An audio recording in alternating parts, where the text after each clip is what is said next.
Human behavior is a form of expression. In some ancient civilizations, the sound of a seashell was a tool to communicate. It was believed that the man who blew a shell, learning to modulate the air with his lips, could be heard by people who didn't know of its existence. COP16 and CMP6, builders of a new reality. We're standing in the International Broadcast Center, which is the engine room of the whole conference, because it's from here that the signals from all the meeting rooms come, and it's from here they get distributed to all the broadcasters, to the CCTV monitors. The signals go to webcast. It is very much the engine room. During the COP16 and the CMP6, journalists, technicians, reporters, cameramen, and photographers from various media from all over the world were accredited by the UNFCCC for coverage of the event.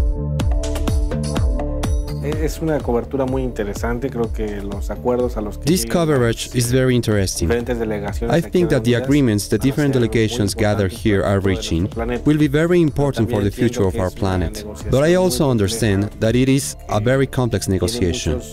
It has many elements, and it also has too many complications. We have both TV and radio broadcasters here. Obviously the radio broadcasters, they send their signal either through the telephone line or through the internet, and that facility is here. The broadcasters uplink their signal through satellite dishes. Over 2 weeks, teams of international journalists reported the world about the state of the negotiations.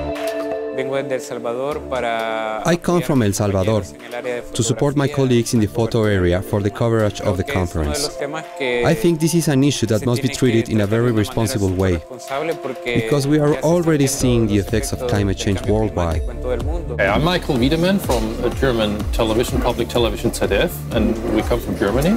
I'm doing a longer report on the climate conference, which will be shown in our special program on Sunday.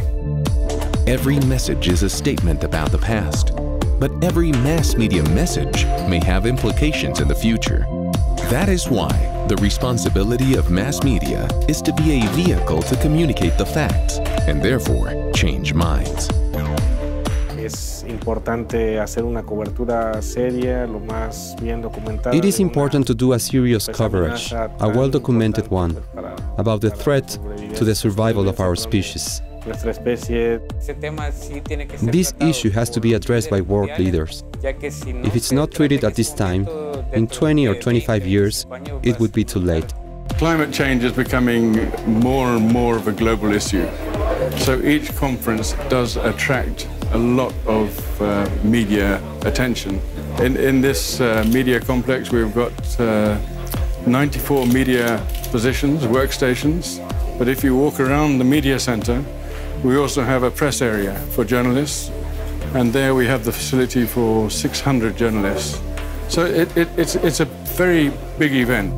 The responsibility of mass media is to know that they are witnesses of reality, and to remember that individuals are the ones who blow the shell to build the architecture and the sound of their reality. The challenge for society is to stay informed about what is happening in the world. Otherwise, it will be difficult to take actions that allow a fair treatment of our environment.